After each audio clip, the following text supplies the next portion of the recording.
Kinumpirma ng Department of Justice o DOJ na inaresto at nakakulong sa San Francisco, California, USA si dating Police Colonel Royina Garma noong November 7.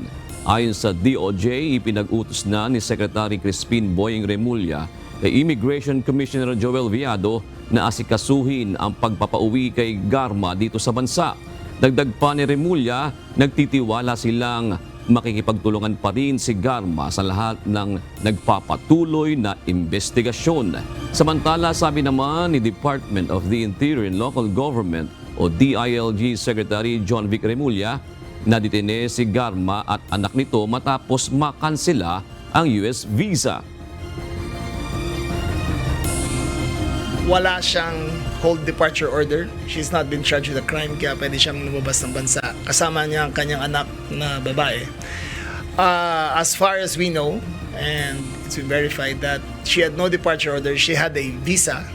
But apparently, in the course of the hearings ng Senate, her visa was canceled.